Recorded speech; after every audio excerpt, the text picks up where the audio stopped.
Thank you. You too. And now the candidate whose message of sound money, free markets, personal freedom, and a non-interventionist foreign policy has inspired a generation of rabble-rousing libertarians, of which your host is one, to rage against the machine.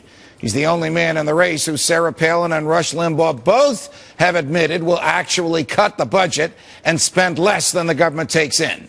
He's the godfather of the Tea Party movement and a champion of the Constitution. Congressman Paul joins us now. Always a pleasure. I don't know if you heard what Governor Palin just had to say. She welcomes your ideas. She loves what you believe in. She agrees with you on almost all the issues.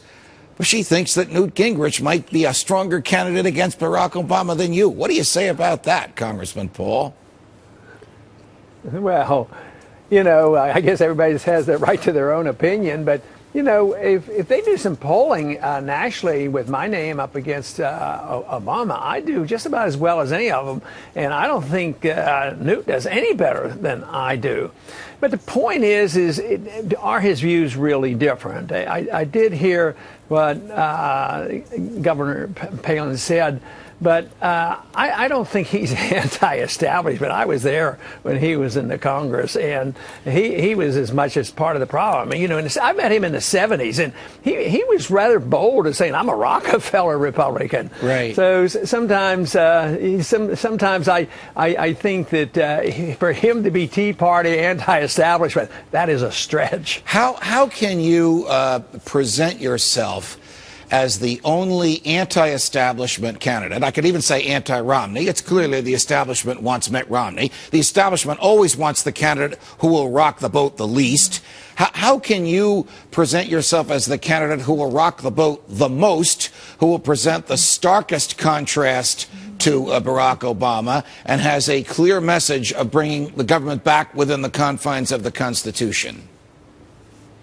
Well, I think anybody that knows me or knows anything about what I've been saying for 30 years, or anybody looking at the platform, they know that is the case. The problem that we have as strict constitutionalists, we don't get the same coverage. And sometimes when we do get the coverage, they mock it or laugh at it and say, oh, this is too extreme. Of course, we've come to the conclusion that the extremists have been in charge. You know, none of the other candidates want to cut anything. And the leadership of the Republican and Democratic Party have never proposed any cuts. They're only proposing token cuts on proposed increases. So it's the way it's presented, and the people have bought into this and say, oh, it's extreme to cut anything. It's extreme to question the Federal Reserve. It's extreme to not be the policeman of the world, and it goes on and on. So the job of a campaign is to get that message out. And when we do it on one-on-one, see, we were able to get a pretty good message out in Iowa and New Hampshire. And in the last couple of days when we were up in Maine, believe me, there's a lot of enthusiasm. Right. But at a national level, it's a real challenge. We don't get quite the same coverage as the others do because they all represent the status quo. There once, I think, were about 9 or 10 of you. I remember Tim Pawlenty and of course, Michelle Bachmann and Rick Perry.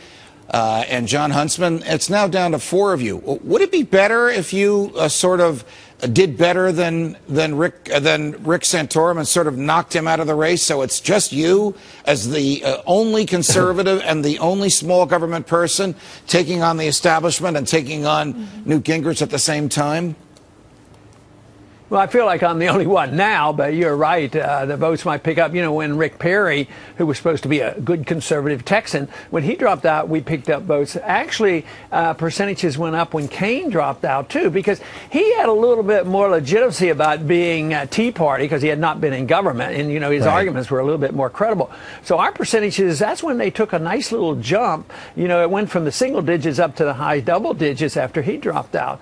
So that would be the case. But I've been, even when there were 8 other candidates, I always said they all represented the status quo because they're not talking anything about what I'm talking about, you know, with a strict interpretation of the Constitution. That's what they don't want to live up to and the reason they don't want to talk about it because it's a little bit embarrassing to them. You know, they take the oath, but then they say, oh, you mean you're not supposed to go to war without a declaration? I didn't know about it. You mean it's still in the Constitution that you're supposed to have gold backing to the currency? Yes. You know, this kind of thing. They don't want to have the embarrassment of that, but that's well entrenched in Washington, so that's why you don't hear our views expressed on national TV as often.